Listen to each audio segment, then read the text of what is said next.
بسم اللہ الرحمن الرحیم۔ السلام علیکم۔ حضور صلی اللہ علیہ وآلہ وسلم کی مبارک زندگی کا مطالعہ کرنے سے معلوم ہوتا ہے کہ آپ صرف انسانوں سے ہی نہیں بلکہ حیوانوں کے ساتھ بھی بڑی محبت رکھتے تھے۔ آپ صلی اللہ علیہ وآلہ وسلم ان کے لیے بھی رحمت تھے۔ آئیے ایک واقعہ پڑھتے ہیں۔ اللہ کے رسول صلی اللہ علیہ وآلہ وسلم اپنے صحابہ کرام کے ساتھ کسی سفر میں تھے۔ مسلمانوں نے ایک جگہ رات گزارنے کے لیے پڑاؤ ڈالا اور اپنے اپنے کاموں میں مصروف ہو گئے۔ اسی دوران میں اللہ کے رسول صلی اللہ علیہ وآلہ وسلم کسی ضروری کام کی غرض سے تھوڑی دیر کے لیے کیمپ سے باہر تشریف لے گئے۔ چند صحابہ درختوں کے ایک جھنڈ میں داخل ہوئے۔ انہیں وہاں ایک چڑیا دو چھوٹے چھوٹے بچوں سمیت نظر آئی۔ صحابہ نے وہ بچے اٹھا لیے۔ ماں کی ممتا کو چین نہیں آ رہا، وہ اپنے پروں کو پھڑپھڑا رہی ہے۔ اللہ کے رسول صلی اللہ علیہ وآلہ وسلم واپس کیمپ میں تشریف لائے۔ آپ چڑیا کی بے تابی ملاحظہ فرما رہے ہیں۔ آپ صلی اللہ علیہ وآلہ وسلم نے ارشاد فرمایا، اسے اس کے بچوں کی وجہ سے کس نے تکلیف پہنچائی ہے، اس کے بچے اسے واپس کر دیجئے۔ چنانچہ چڑیا کے بچوں کو چھوڑ دیا گیا۔ ایک دن رسول اللہ صلی اللہ علیہ وآلہ وسلم نے چیونٹیوں کا جلا ہوا بل دیکھا تو پوچھا، اسے کس نے آگ لگائی ہے؟ ایک صحابی کہنے لگے، یا رسول اللہ میں نے۔ آپ صلی اللہ علیہ وآلہ وسلم نے ناراض ہو کر ارشاد فرمایا، جس رب نے آگ کو پیدا کیا ہے اس کے علاوہ کوئی آگ کا عذاب دے تو یہ مناسب نہیں۔ ایک مرتبہ اللہ کے رسول صلی اللہ علیہ وآلہ وسلم ایک آدمی کے پاس سے گزرتے ہیں جس نے ایک بکری کو ذبح کرنے کی غرض سے زمین پر لٹایا ہوا تھا۔ اس نے ایک پاؤں بکری پر رکھا ہوا ہے اور چھری کو تیز کر رہا ہے۔ بکری چھری کی طرف دیکھ رہی ہے۔ اللہ کے رسول صلی اللہ علیہ وآلہ وسلم کے اخلاق اور جانوروں کے ساتھ محبت کو ملاحظہ کیجیے۔ آپ نے ناراضی کا اظہار کرتے ہوئے ارشاد فرمایا، ایسا لگتا ہے کہ تم اسے کئی بار مارنا چاہتے ہو۔ آپ نے صحابی کو طریقہ سکھایا، اسے پچھاڑنے سے پہلے چھری تیز کیوں نہ کر لی۔ ایک مرتبہ آپ صلی اللہ علیہ وآلہ وسلم دو آدمیوں کے پاس سے گزرے جو اپنے اپنے اونٹوں پر سوار ہو کر گپ شپ میں مصروف تھے۔ آپ کو اونٹوں پر رحم آیا۔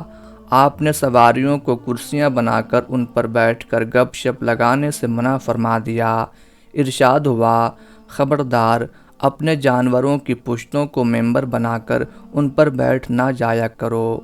حضرت عبداللہ بن عمر رضی اللہ تعالی عنہ راوی ہیں کہ حضور نبی اکرم صلی اللہ علیہ وآلہ وسلم نے فرمایا، جس شخص نے چڑیا یا اس سے بھی چھوٹا جانور ناحق قتل کیا تو قیامت کے دن اللہ تعالیٰ اس سے اس کے متعلق بھی پوچھے گا، تو نے یہ جان ناحق کیوں لی؟ لوگوں نے عرض کیا، یا رسول اللہ، اس کا حق کیا ہے؟ آپ صلی اللہ علیہ وآلہ وسلم نے فرمایا، اس کا حق یہ ہے کہ وہ اسے ذبح کرے اور کھائے اور بلا ضرورت صرف شوق شکار میں اس کا سر کاٹ کر نہ پھینک دے۔ حضرت ام سلمہ رضی اللہ تعالی عنہ بیان فرماتی ہیں کہ ایک دفعہ حضور نبی اکرم صلی اللہ علیہ وآلہ وسلم ایک صحرا میں سے گزر رہے تھے کہ کسی ندا دینے والے نے آپ صلی اللہ علیہ وآلہ وسلم کو یا رسول اللہ کہہ کر پکارا تو آپ صلی اللہ علیہ وآلہ وسلم آواز کی طرف متوجہ ہوئے لیکن سامنے کوئی نظر نہ آیا۔ آپ صلی اللہ علیہ وآلہ وسلم نے دوبارہ غور سے دیکھا تو وہاں ایک ہرنی بندھی ہوئی تھی۔ اس نے عرض کیا، یا رسول اللہ، میرے نزدیک تشریف لائیے۔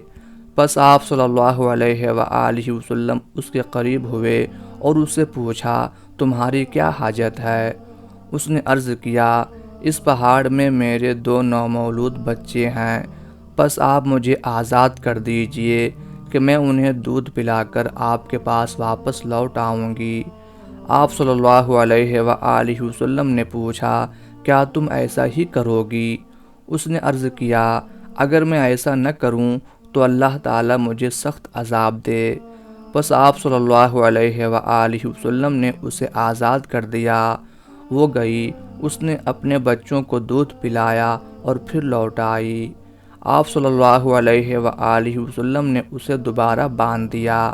پھر اچانک وہ اعرابی جس نے اس ہرنی کو باندھ رکھا تھا متوجہ ہوا اور اس نے عرض کیا یا رسول اللہ، میں آپ کی کوئی خدمت کر سکتا ہوں؟ آپ صلی اللہ علیہ وآلہ وسلم نے فرمایا ہاں، اس ہرنی کو آزاد کر دو۔ بس اس اعرابی نے اسے فوراً آزاد کر دیا۔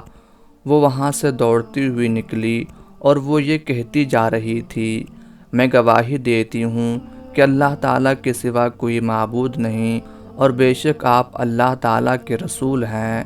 اس حدیث کو امام طبرانی نے روایت کیا ہے۔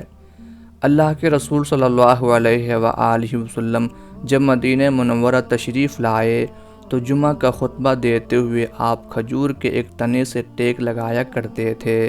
کچھ عرصہ گزرا، انصار کی ایک عورت نے پیشکش کی، میرے پاس ایک بڑھئی غلام ہے جو لکڑی کا بڑا اچھا کام کرتا ہے، میں چاہتی ہوں کہ آپ کے لیے ایک ممبر بنوا دوں تاکہ آپ اس پر تشریف فرما ہو کر خطبہ دیا کریں۔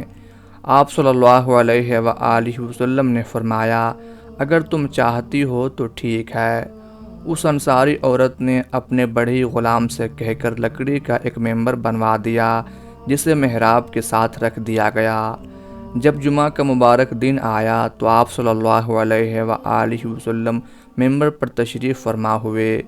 وہ کھجور کا تنا آج اللہ کے رسول صلی اللہ علیہ وآلہ وسلم کے لمس سے محروم ہو گیا تھا۔ اسے اتنا افسوس اور صدمہ ہوا کہ وہ دہاڑے مار کر رونے لگا۔